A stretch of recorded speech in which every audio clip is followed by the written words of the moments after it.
Hey y'all, welcome back to my pregnancy vlog. I have some updates and some tips for y'all.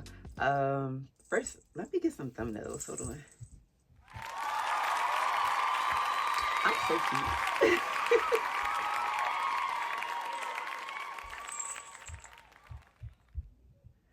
Okay. Um, First of all, you should be enjoying yourself and your body and your mental and just everything, okay? And I know that's a lot easier said than done when you got 14,000 additional hormones and blood cells running through your body. But listen, let's make it make sense, okay? Mental health is very important, especially at this time when you're carrying another life. So update. Not for nothing. I spent the entire day in the hospital the other day. Very, very horrible experience. Um, I had like crazy pains, and it was something that felt way worse than labor. I didn't even cry when my son was born.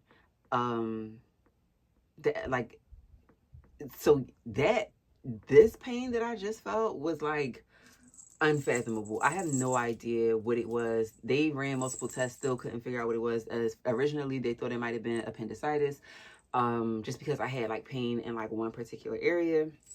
But I didn't think it was that because I mean, I've never had appendicitis before, but I think appendicitis would have felt even worse than the pain that I felt. And the pain I felt was pretty bad.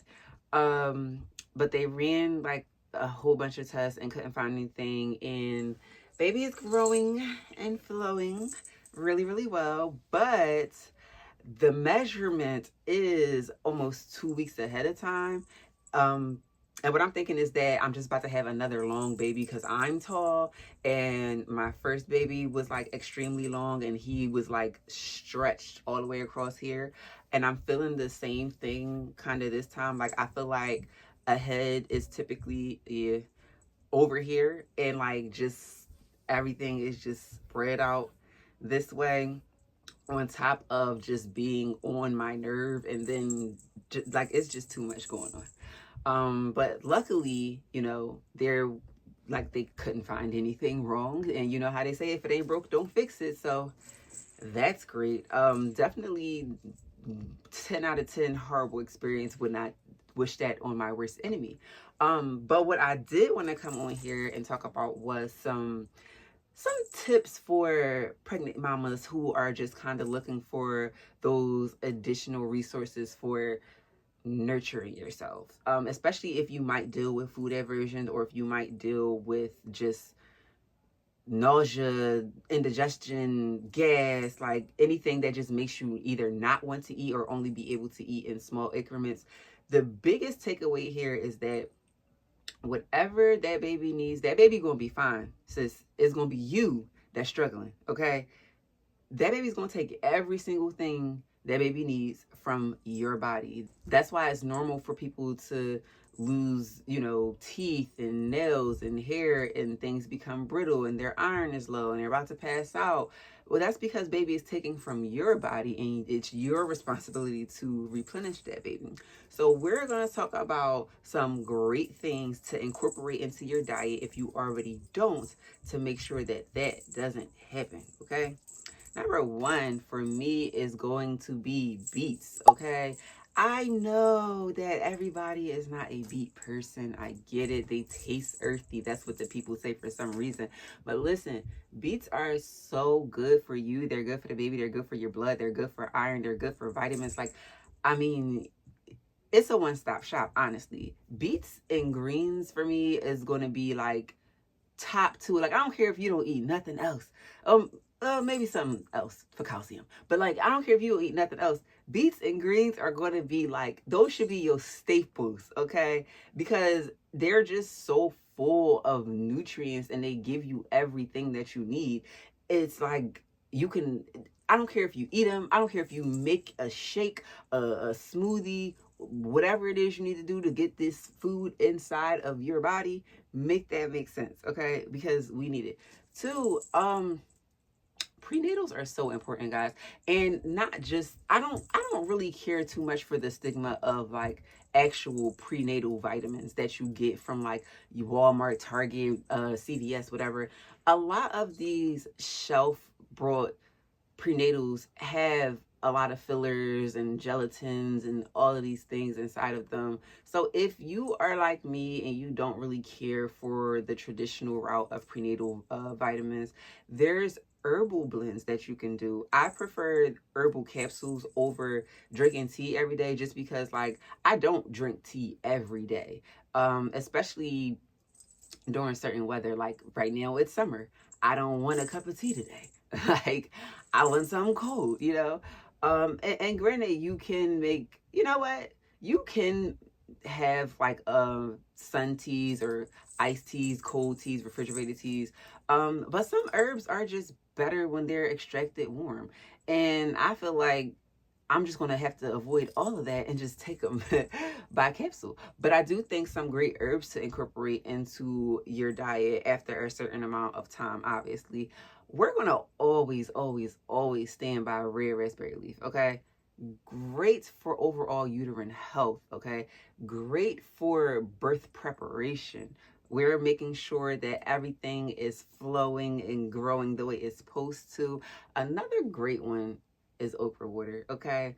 Baby, you want that baby to slide right out. You start drinking okra water in that last month, okay? Again, I know everybody's like, oh, the texture, the consistency, the taste. Listen, can we put our big girl panties on and like not do that? Like I often don't eat for taste. I eat for nutritional value. I eat things because I know that they're good for me and I'm supposed to eat them. I don't really care how it tastes. Let's just like get it done, you know? So that nettle is really, really great for additional vitamins that most people don't even get in their daily diet. Again, especially if you are one of those people who just struggle with eating. It's hard enough trying to make sure that you got vitamin A, B, C, D, E, F, G, you know, and then you got to get your iron, then you got to get your potassium, your magnesium, you got to get your calcium. Y'all, we got too much stuff to worry about. So let's work smarter and not harder. When you have foods and you have herbs that can take that benefit of multiple different vitamins, you don't have to worry about trying to stuff your face all day, every day. But fruit is like, you have to eat fruit, guys. You got to eat your fruits. You have to eat your high water content fruits. Watermelons, so super great. You have to eat your fruits. We gonna love some oranges, okay? We love some strawberries. I'm a huge advocate for red fruits. Like we need the strawberries, we need the cherries, we need the cranberry. We definitely need the cranberries, especially if you're a person that might be prone to UTIs. Like it doesn't matter if you've never had one in your life. When you become pregnant, you gain all of this extra bacteria, and sometimes that can cause a UTI. What do we need to clear that out? We need maximum hydration, and I mean like normally you're supposed to already drink half your body weight in ounces of water a day. When you're pregnant, you need to add more, okay? Like you need to add more. You have to flush out things out of your system way more often than normal. And cranberries are also a great way to do that. Whether you eat cranberries, you make cranberry juice the natural way, y'all, not that ocean spray sugary crap. I mean actual cranberry juice, the bitter kind. That's that cranberry juice. Just so many ways that we're able to get these nutrients and have them available to us in ways that our bodies can actually obtain the nutrients versus them being resistant. I don't even know why this was on my mind to share, but I feel like maybe somebody needed to hear some different food options because they were just like struggling and might be mono eating or might be just eating the same exact thing because that's the only thing that their stomachs can tolerate. Take it easy. If you can only have one meal, but you can make multiple juices and smoothies and all of that, then let's just go that route, because you're at the end of the day, it's about you getting these nutrients back so the baby can have something to take that's not just coming from what you already have stored in your body, because that's important. All right. What else? Mushrooms. Listen, if you're not a mushroom person, grow up. Like, unless you're allergic, grow up. There are so many different ways that we can cook these things and make them palatable to people who don't necessarily eat them, or even if you don't eat them. One of my biggest things I used to do with my son was take foods that he didn't necessarily like and blend them into sauces. So my son loved pizza. We used to always do like homemade pizza. So when I would make the pizza sauce, I would take mushrooms and I would take spinach and I would blend it together in the sauce. You're still getting your vital nutrients and you have no idea because you can't even taste it. Sometimes you have to just trick yourself into nutritional value. I mean, at this point. And these are great ways to get your body acclimated to the nutritional portion of it. And maybe you might be able to start, subtly tasting different things to see if you're able to eat them in a different capacity. But y'all, we have options. And I know that here in America, it might be a little harder to have the access that we desire, but it's still out there, and there's still different ways for us to be able to get our bodies on track. So if that is something you are struggling with, let me know down below, and I can do some more content that's specifically for the different types of food that we can eat, and maybe bring back some of my videos where I was actually making them, so you can kind of have like a step-by-step tutorial on how to make these things more palatable for somebody like you. But y'all, moral of the story is we have to take care of ourselves, because it's not just us. We have a whole human being that we are growing inside of us, and that is still to this day crazy to me that we even chose to be here. Like, wow, a human, guys. This is crazy. But we are almost 5 months. Look at us. I can't believe how fast but slow this is going. Like, I'm really ready to just pop her out, like like tomorrow. Like, this is a long time coming, but I'm interested in seeing how the rest of this journey is going to be.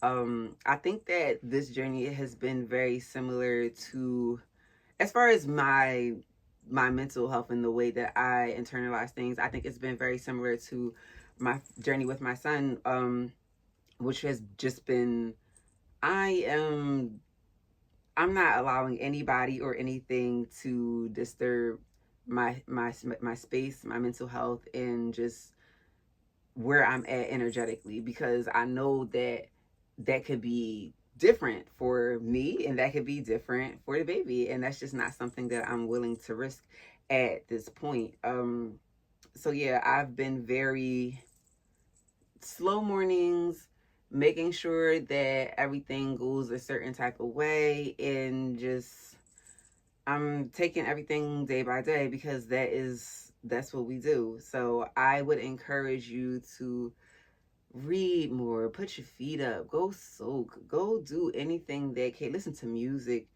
watch an old show. I think that one of the biggest things that we have forgotten in life is the fun that we used to have before we had responsibilities. And it's nothing like taking yourself back to a great time in your childhood that can be the mental reset that you really need. So like for me, I love coloring, I love painting, I love old shows that I used to enjoy, old music that I used to listen to. These are some of the things that also kind of help with mental health, where it's just like it brings you to a place of nostalgia, and it takes your mind off of what's so heavy in that moment, because life is already happening. Life is already crazy. But when you're carrying a child, you're also just thinking about, like, am I prepared to do this? What does life look like for me after delivery? What is sleep going to be like? And it doesn't matter if you've had a child before. Every single pregnancy and delivery is going to be different. So these are all things that might be questions in your mind that you're always, worried about. But sometimes it's it already is what it's going to be. And sometimes you just got to let things go, and you have to enjoy life while you can. So yeah, let's get back to more of that. Let's start doing things. Drop some things below in the comments that you don't do anymore, but they used to really, really bring you joy. And I want to challenge you to start doing those things again, because you'll realize that like life is serious, but it's not that deep, y'all. It's really not that deep. Like sometimes you really just have to get out your head and into a completely different space to make things make sense for you. Okay. And I really want to leave y'all with that. Just cater to yourself, cater to your body, listen to your body. Okay. But most importantly, make sure your mental health is correct. Make sure that you have, if you don't have a safe space, create one. Find one. Do something that fits what you want to do, because there's no alternative. The alternative is being sad and wallowing in whatever it is that you have going on. And like whatever it is you're dealing with, you already have to deal with it. So what sense does it make to just already only be focused on that? Like, it's okay to have a good time. It's okay to smile. It's okay to laugh. It's okay to love. It's okay to find joy even in the midst of a storm. The sun shines sometimes even when a tropical storm is happening. It's okay to feel okay sometimes. All right. So that's all I want to leave you with today. And as always, let me know if you have any specific questions or anything you want to go over, and I will make sure to cover that in my next video.